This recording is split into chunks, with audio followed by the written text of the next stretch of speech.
Hi there, or as they say in Irish, Conas taught you, how are you?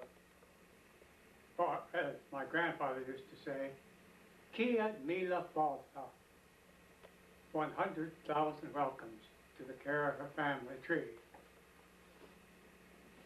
I'm going to go way back. Now, much of what I'm going to talk about is in my book entitled From Kilcombe to Kalamazoo. And if you wonder, of course, Kilcombe is a little place in Ireland, and Kalamazoo is a township in Madison County. I'll go clear back to my great-great-great-grandparents. I guess just two greats. Okay. My great-grandfather was Peter Carraher, born in County Armagh way back in 1796. His mother was a Kelly, and his father was Patrick Carraher. Don't know anything more about those two. Now, Peter married Molly Brannigan, who was born in County Monaghan at Castleblaney, just across the line from the part of Armagh where Peter grew up. And her mother's name was O'Neill, and her father was John Brannigan. So Peter Carraher and Molly Brannigan. They had 6 sons and 1 daughter.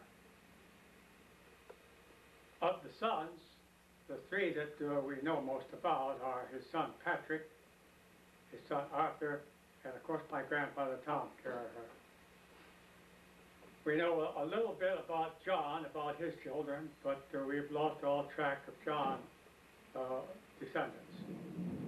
We know a little bit about James Carraher. He died young but left 3 little children, and their children, our grandchildren, are still living around Cincinnati, Ohio. My cousin Mary Todd Carraher visited them a few years ago. And then there's a Frank Carraher. We don't know very much about him. I always liked the story that my dad told about Uncle Frank, was that when he died, he left quite a bit of money to each of the children, quite a bit in those days. And one of the girls bet it all on a horse race.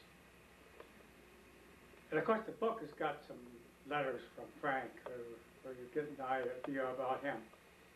So I'll center now on Patrick Carraher, because most of the Carrahers in Nebraska are descended from Patrick.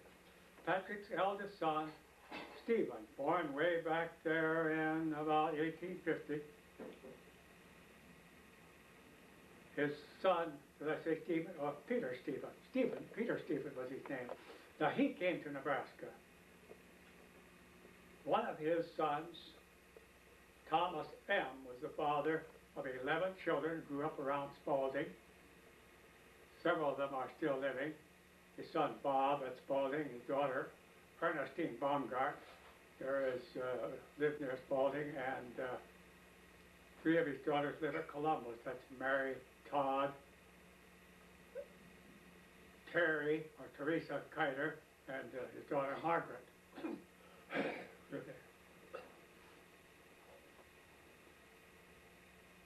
Another one of Patrick's children, the youngest one, Mary, we called her Molly, married Jim Trainer. So of course this Molly would be my father's first cousin, and Jim Trainer was my mother's first cousin. And they lived west of Elgin for a good many years. They wound up out in Colorado. Most of the Trainers wound up in Colorado. There's also a Justice Carraher who might have some descendants in Nebraska. Okay, I'll go next then to Arthur Carraher. Only one of his sons came to Nebraska, and that was Emmett, and he settled at Tilden. And several of his daughters married a Gillespie, one married a Murphy, and some of their descendants are still in the Tilden vicinity. An interesting thing about this Patrick is that he was in the Civil War, And he lived in Missouri, which of course was divided state then, and he was forced into Confederate service. But he escaped and joined the Union, joined an Illinois regiment. My father used to say, just kind of offhand, oh, I guess he fought on both sides. Well, that never did quite satisfy me, and I'm sure now that the family didn't want him to be known as a Confederate. They were kind of mum about that part of it, but I don't think he really did much of any combat for the Confederacy. The interesting thing about him too was earlier, just about a year after he came from Ireland, he joined up with General Scott going to Mexico, I think, as a civilian employee rather than as a soldier. He was a shoemaker, and he went to Mexico City and on up to California, which they had just taken from Mexico, and took a ship back around Cape Horn back to the East Coast. So he really had been, as they say, around the horn. Then, of course, the son, Tom, of my grandfather. I'll go over that quickly, but you know most about his descendants. His eldest daughter, Molly O'Shea, Alice O'Brien. Some of the O'Brien descendants still live around Spalding. Mattie, who married John Carey.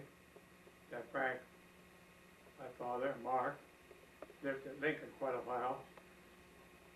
His only living child is his daughter Frances in California. Eustochium, who painted that picture over there,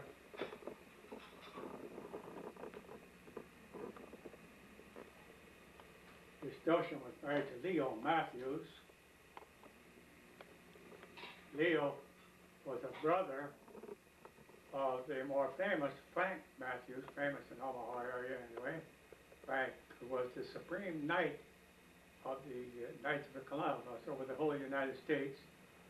He was an ambassador to Ireland, and I think he was Secretary of the Navy under Truman. Then there was Nellie, Helen, the youngest, married to Hugh Werner, and they had one son, Brendan. He's gone now, but his sons still live in California. Now, of course, my own brothers and sisters, as you know, Josephine, born in 1907, married Ed Qualsett, our 3 children, Bryce, Tonya, and Ted. And there was Lawrence, born in 1908, married to Joey Bailey. Then next was my sister Catherine, who died at about the age of 5 days. And then Maureen married Cliff Dermody of Canada. And Madeline married George Rolfus. And their 6 children are Mary Susan, Rita, Cindy, and Terry, and Jude and Tony. Then my sister, Madeline, was born in 1914, born in 1913. Then my sister Belle, born in 1916, married Joe Loiterman. And their 6 children are Tom and Father Frank, Marcia, Molly, Joel, and Steve. And then I was born in, Francis was born in 1917, married Vesta Carpenter. And then I was born in 1920. Well, there's a picture here that maybe we can show you, which was taken recently. That's in the book too, this picture. It was taken recently by Tom Carraher of Hastings. Tom is a great grandson of that Patrick, or a great grandson of Peter and Molly, the original. And this was taken, we think, within just several miles of Kilcombe. Kilcombe was just kind of a township or a townland, as they call it. And some correspondence that I got from Ireland indicated that they don't use the name much anymore. But there are the green fields of Armagh as they appear today. Perhaps they looked about the same 200 years ago.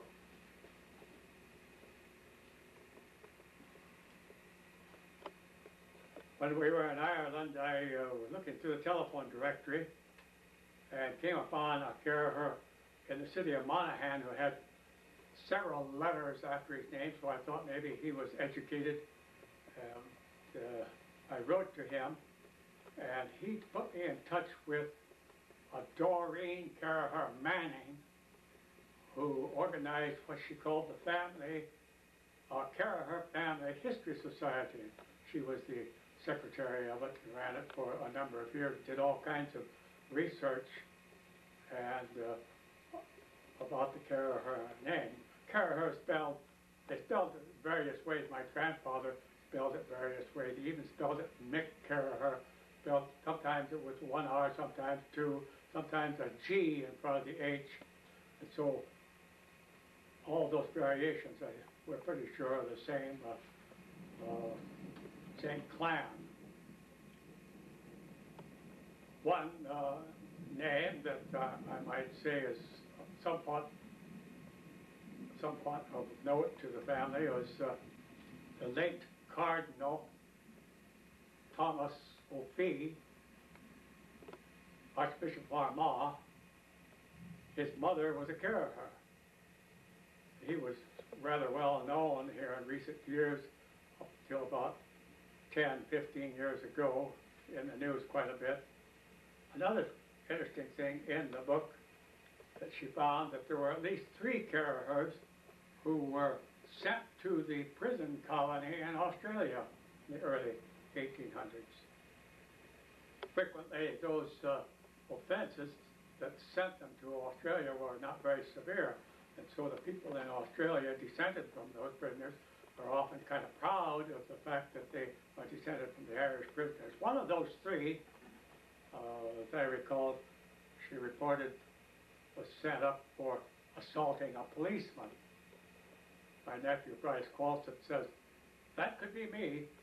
So anyway, one of them, after 7 years, gained his freedom and did quite well in Australia. I have a book that some of the O'Sheas picked up when they went to Ireland at the town of Ballinasloe. Now that's where my grandmother Carraher's people came from. I didn't tell you that my grandfather Tom Carraher married Catherine Silk. And the Silks were from County Galway. And her mother grew up in Ballinasloe, and her great-grandfather was a Mannion, Patrick Mannion, which is kind of an illustrious name in Irish history. But this book tells about some of the Mannions, one of them being hanged for stealing sheep. But they were considered rather heroes because they stole the sheep to feed the hungry poor. And it talks about one Stony Brennan. Okay, the Stony Brennan was hanged for stealing a turnip. I like to raise turnips. People kind of make fun of it, but I remind them. Pretty serious matter. Okay, then, let's see. Down to my own, well here, a picture. This is Matt Silk. This is Sergeant Matt Silk, 14th Pennsylvania Cavalry, killed in action at Moorfields, West Virginia, August 1864. And of course, I married Celestine Herman. She won me very first time I saw her by her smile. And here we were married at St. Pete's in Omaha.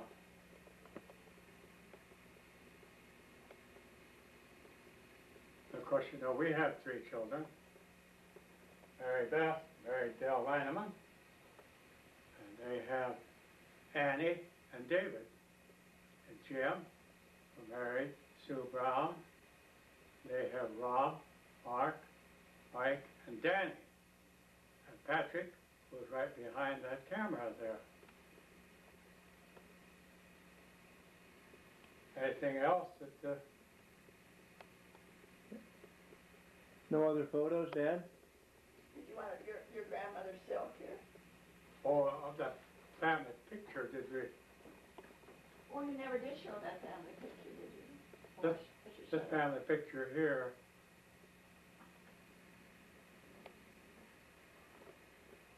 Oh, I may not find it right. Now here's a picture of my grandfather's family. They moved to Madison County in 1883, and this picture was probably taken around about 1890 or the early 1890s. We have here son Mark, and here's Molly O'Shea. Here's my father, Frank, maybe 17, 18 years old at the time. And here's Eustochium. And over here is Alice O'Brien, and Grandma Kate, grandfather. Here's Mattie Carey. She looks just like her daughter Miriam, as I used to remember her. And then here's little Nellie, the youngest one. Doing some of the research for the book, I was very surprised to find out that my grandfather was on the first board of county commissioners at Madison County. In 1890, the people of Madison County voted to discontinue the supervisor or township system of county government and voted in the commissioner form, and so they had to appoint a board of commissioners, and Tom Carraher is the first name that appears on that appointment.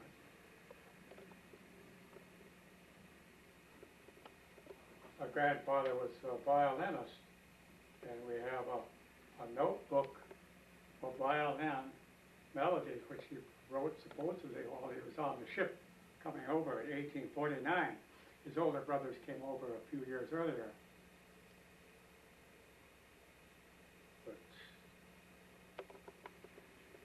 And the rest of his life he was always interested in music. Okay, that's about... Any other things there, Dad? There's a picture, our family picture, right on there.